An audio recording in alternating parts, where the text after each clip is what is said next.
लंका दहन. सीतामाईचा निरोप घेऊन मारुती निघाला, पण त्याला फार भूक लागली होती.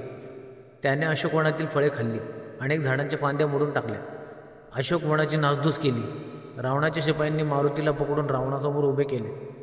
या माकडाचा काय गुन्हा आहे, रावणाने विचारले. शिपाई म्हणाले, महाराज, याने अशोकवनातील अनेक झाडे मोडली. रावण म्हणाला, त्याची शेपटी जाळून टाका. शिपायांनी मारुतीच्या शेपटीला खूप चिंध्या गुंडाळल्या. मारुती आपली शेपटी लांबच लांब करू लागला. शेपटी संपेना. शेवटी शिपाई थकले. त्यांनी चिंध्यांवर तेल ओतले आणि शेपटी पेटून दिली. आपल्या पेटलेल्या शेपटीसह मारुती महलाबाहेर आला. त्याने एका उंच वाड्यावर उडी मारली. त्या वाड्याने पेट घेतला. मग मारुती या वाड्यावरून त्या वाड्यावर उड्या मारू लागला. ते सर्व वाडे जळू लागले. रावणाचे सैनिक मारुतीला पकडण्यासाठी सैरावैरा धावू लागले.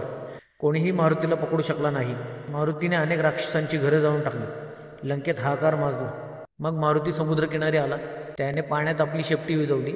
नंतर त्याने श्रीरामाचे नाव घेतले आणि उड्डाण केले. मग मारुती श्रीरामासमोर आला.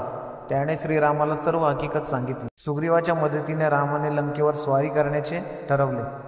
अशा आणखीन व्हिडिओ पाहण्यासाठी आमच्या चॅनलला सबस्क्राईब करा, लाईक करा, कमेंट करा आणि शेअर करा.